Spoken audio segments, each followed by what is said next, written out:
भारत समय के साथ ही साथ पड़ोसी देशों में अपने इंटरेस्ट को बढ़ाने में लगा हुआ है, जिसकी वजह से भारत चीन की चालों का बड़ी आसानी से जवाब दे पा रहा है। ये तो आप जानते होंगे, भारत तेल के मामले में 80 से 85% इंपोर्ट के सहारे है। लेकिन जब बात रिफाइंड पेट्रोलियम की आती है तो उसके एक्सपोर्ट के मामले में भारत तीसरे नंबर पर अपनी जगह बनाए हुए है, जिसमें भारत एक बड़े लेवल पर यूरोप में अपनी रिफाइंड ऑयल प्रोडक्ट की सप्लाई करके एक बड़े हिस्से को कब्जा चुका है। और अब ऐसा लग रहा है कि भारत के रिफाइंड ऑयल के एक्सपोर्ट में बड़ा उछाल देखने को मिलता दिखाई देगा। दरअसल हाल ही में भारत श्रीलंका के बीच बड़ी डेवलपमेंट देखने को मिल रही है, जिसमें भारत से श्रीलंका के बीच एक पाइपलाइन बिछाई जाएगी, जिसमें भारत से पेट्रोलियम प्रोडक्ट को आसानी से श्रीलंका पहुंचाया जा सकेगा। इसी के साथ ही दोनों देशों के बीच लैंड ब्रिज का निर्माण किया जाएगा, जो दोनों देशों की कनेक्टिविटी में मील का पत्थर साबित होने वाला है, क्योंकि इससे दोनों देशों के बीच कनेक्टिविटी मजबूत होगी। साथ ही साथ जो ट्रांसपोर्टेशन में लागत आएगी उसमें भी 40 से 50% की कमी आती दिखाई देगी। और ये प्रोजेक्ट भारत के साथ ही साथ श्रीलंका की अर्थव्यवस्था को भी ताकत देता हुआ दिखाई देगा।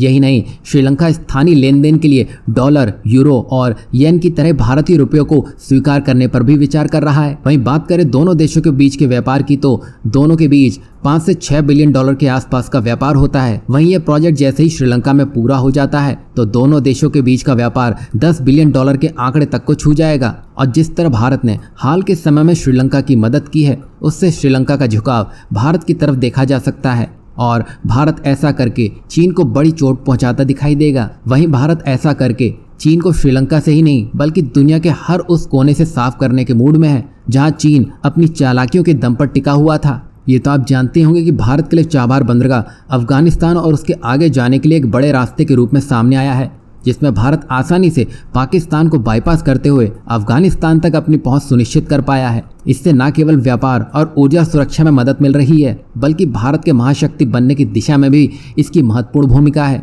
वहीं चीन जिस तरह पाकिस्तान की ग्वादर बंदरगाह से भारत को आंख दिखाने में लगा था, उसको भारत अब चाबार से जवाब देगा, क्योंकि हाल ही में एक भारतीय कंपनी चाबार बंदरगाह के डेवलपमेंट में 85 मिलियन डॉलर का निवेश करने जा रही है। और इस निवेश की मदद से ही भारत की हैवी मशीनरी आसानी से ईरान में प्रवेश कर सकेगी। आपको बता दें कि इंडियन पोर्ट्स ग्लोबल लिमिटेड यानी कि IPLG जहाज़ों से माल उतारने और चढ़ाने के लिए हैवी मशीनरीज और क्रेन को चाबार बंदरगाह में इंस्टॉल करने की तैयारी पूरी की जा रही है। और यहाँ खास बात यह है कि प्रतिबंध होने के बावजूद ये सारी मशीनरी भारतीय मैन्युफैक्चरर से ही सोर्स की जा रही हैं। इसका मतलब ये हुआ कि आने वाले सभी जहाज़ों, समुद्र में जाने वाली सभी जहाज़ों की लोडिंग और डिस्चार्जिंग की जिम्मेदारी अब इस कंपनी के पास है। वहीं ईरान भारतीय सामानों का एक बड़ा इंपोर्टर भी है। वहीं हाल ही में ईरान की तरफ से भारत को कच्चे तेल का एक बड़ा ऑफर भी दिया गया है, जिसमें ईरान की तरफ से यह कहा गया है कि भारत जब चाहे भारतीय करेंसी में वो कच्चा तेल खरीद सकता है। कुल मिलाकर भारत के लिए ये 2 बड़े घटनाक्रम हैं, जो आने वाले समय में भारत के पक्ष में एक बड़ा माहौल बनाते हुए दिखाई देंगे।